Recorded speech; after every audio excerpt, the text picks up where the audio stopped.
સાબરકાંઠા જિલ્લામાં સાર્વત્રિક વરસાદને લઈને ઠેર ઠેર વરસાદી પાણી ભરાવાના બનાવો પણ સામે આવ્યા છે. તો જે ખેતરો છે, ખેતરો અત્યારે હાલ તો તળાવ જેવા બાકી રહ્યા છે, જેના કારણે છે જે ડ્રીપ હતી, ડ્રીપ પણ ઉપર આવી હતી. ખાસ કરીને અહીંયા મગફળીનું વાવેતર કરવામાં આવ્યું હતું, પણ લાખોનું નુકસાન અત્યારે હાલ તો જોવા મળી રહ્યું છે.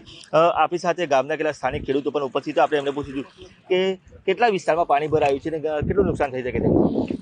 લગભગ કાલ રાતે જોરદાર વરસાદ પડ્યો છે સોનાસણની અંદર, અને લગભગ નહીં હોય તો 1000 વીઘા ઉપર મગફળી, ડોગર બધું લગભગ આ રીતે 1000 વીઘાની અંદર પાણી ભરાઈ ગયેલું છે. એટલે મોટું નુકસાન થવાનું જ છે એને. ચોક્કસ કે હું તમને પૂછવા માંગીશ કે કઈ રીતે નુકસાન થઈ શકે, કારણ કે અત્યારે મગફળી તૈયાર હતી કે હજી વાર હતી, અને કઈ રીતે નુકસાન થઈ શકે ખેડૂતોને નુકસાન એ રીતે થઈ શકે છે કે આમાં અત્યારે હાલ ખેડૂતો મગફળી પાકવાની તૈયારી હતી અને પાણી ભરાઈ ગયું છે. હવે જેવું વાતાવરણ ખુલશે એટલે બધી મગફળી જતી રહેશે અને બહુ જ મોટું નુકસાન ખેડૂતોને થઈ શકે છે. ખાસ કરીને બહુ મોટું નુકસાન થયું. હું આપણે પૂછવા માંગીશ કે ખાસ કરીને કયા પાકનું વાવેતર અહીંયા કરવામાં આવ્યું, મગફળી સિવાય પણ અન્ય કોઈ પાકનું વાવેતર, અને જો આ પાણી નહીં ઉતરે તો કેટલા ટકા નુકસાન થશે અને ખેડૂતોની હાલત શું હશે? સોનાસણ ગામની અંદર લગભગ મોટા ભાગે 70% તો મગફળીનું વાવેતર છે, 30%ની અંદર ડોગરનું પણ વાવેતર છે. અને નુકસાન તો લગભગ હવે પાક તૈયાર થવાની શરૂઆત હતી તૈયારીનો, એટલે મોટા પાયે ખૂબ મોટું નુકસાન થવાની તૈયારી છે. ખાસ કરીને ડ્રીપ પણ અહીંયા તરતી દેખાતો, તો તમે ડ્રીપ ઇરિગેશન કર્યું તો ડ્રીપનું કેટલું નુકસાન થશે? અત્યારે ડ્રીપ કામ લાગશે ફરીથી કે નહીં? ડ્રીપ તો લગભગ કામ લાગશે, ડ્રીપનો કોઈ પ્રોબ્લેમ નહીં થાય, થોડું નાનું મોટું મેન્ટેનન્સ આવશે, પણ ડ્રીપ કામમાં લાગશે. પણ આ અમારી એક રજૂઆત ખેડૂતોની ખાસ એ છે કે જો પાણીની યોગ્ય વ્યવસ્થા નિકાલની થાય, કે અમારા ગામની અંદર જે ગટરો બનાવેલી છે એનું 10-15 વર્ષથી કોઈ મરામત કરવામાં સરકાર દ્વારા આવેલી નથી. જો ગટરોની મરામત કરીને જો પાણી JCB દ્વારા એને કાઢવામાં આવે અને મરામત કરવામાં આવે તો પાણીનો નિકાલ જલ્દી થાય, તો ભવિષ્યમાં આવી હોનારત ના થાય. એટલા માટે અમારી એક ખાસ રજૂઆત છે.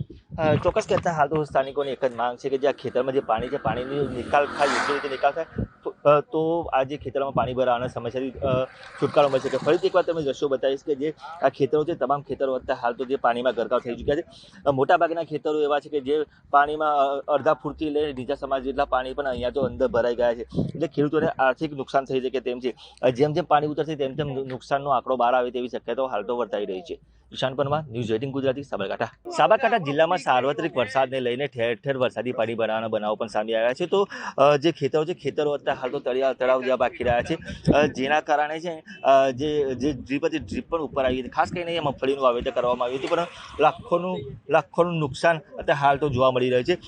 આપણી સાથે ગામના કેટલા સ્થાનિક ખેડૂતો પણ ઉપસ્થિત છે. આપણે એમને પૂછીશું કે કેટલા વિસ્તારમાં પાણી ભરાયું છે અને કેટલું નુકસાન થઈ શકે છે.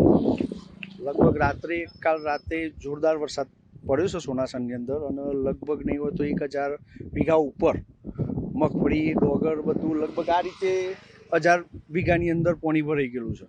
એટલે મોટું નુકસાન થવાનું જ છે એને. ચોક્કસ કે હું તમને પૂછવા માંગીશ કે કઈ રીતે નુકસાન થઈ શકે, કારણ કે અત્યારે મગફળી તૈયાર હતી કે હજી વાર હતી, અને કઈ રીતે નુકસાન થઈ શકે ખેડૂતોને નુકસાન એ રીતે થઈ શકે છે કે આમાં અત્યારે હાલ ખેડૂતો મગફળી પાકવાની તૈયારી હતી અને પાણી ભરાઈ ગયું છે. હવે જેવું વાતાવરણ ખુલશે એટલે બધી મગફળી જતી રહેશે અને બહુ જ મોટું નુકસાન ખેડૂતોને થઈ શકે છે. ખાસ કરીને બહુ મોટું નુકસાન થયું. હું આપણે પૂછવા માંગીશ કે ખાસ કરીને કયા પાકનું વાવેતર અહીંયા કરવામાં આવ્યું, મગફળી સિવાય પણ અન્ય કોઈ પાકનું વાવેતર, અને જો આ પાણી નહીં ઉતરે તો કેટલા ટકા નુકસાન થશે અને ખેડૂતોની હાલત શું હશે? સોનાસણ ગામની અંદર લગભગ મોટા ભાગે 70% તો મગફળીનું વાવેતર છે, 30%ની અંદર ડોગરનું પણ વાવેતર છે. અને નુકસાન તો લગભગ હવે પાક તૈયાર થવાની શરૂઆત હતી તૈયારીનો, એટલે મોટા પાયે ખૂબ મોટું નુકસાન થવાની તૈયારી છે. ખાસ કરીને ડ્રીપ પણ અહીંયા તરતી દેખાતો, તો તમે ડ્રીપ ઇરિગેશન કર્યું તો ડ્રીપનું કેટલું નુકસાન થશે? અત્યારે ડ્રીપ કામ લાગશે ફરીથી કે નહીં? ડ્રીપ તો લગભગ કામ લાગશે, ડ્રીપનો કોઈ પ્રોબ્લેમ નહીં થાય, થોડું નાનું મોટું મેન્ટેનન્સ આવશે, પણ ડ્રીપ કામમાં લાગશે.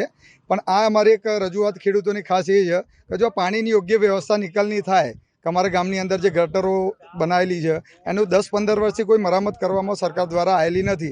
જો ગટરોની મરામત કરીને જો પાણી JCB દ્વારા એને કાઢવામાં આવે અને મરામત કરવામાં આવે તો પાણીનો નિકાલ જલ્દી થાય, તો ભવિષ્યમાં આવી હોનારત ના થાય. એટલા માટે અમારી એક ખાસ રજૂઆત છે. ચોક્કસ કહેતા હાલ તો સ્થાનિકોની એક જ માંગ છે કે જે આ ખેતરમાં જે પાણી છે, પાણીની નિકાલ થાય, યોગ્ય રીતે નિકાલ થાય, તો આ જે ખેતરમાં પાણી ભરાવાના સમસ્યાથી છુટકારો મળશે. કે ફરીથી એકવાર તમે દ્રશ્યો બતાવીશ કે જે આ ખેતરો છે, તમામ ખેતરો અત્યારે હાલ તો જે પાણીમાં ગરકાવ થઈ ચૂક્યા છે. મોટાભાગના ખેતરો એવા છે કે જે પાણીમાં અડધા ફૂટથી લઈને નીચા સમાજ જેટલા પાણી પણ અહીંયા તો અંદર ભરાઈ ગયા છે. એટલે ખેડૂતોને આર્થિક નુકસાન થઈ શકે તેમ છે. જેમ જેમ પાણી ઉતરશે તેમ તેમ નુકસાનનો આંકડો બહાર આવે તેવી શક્યતાઓ હાલ તો વર્તાઈ રહી છે. ઈશાન પરમાર, ન્યૂઝ 18 ગુજરાતી, સાબરકાંઠા.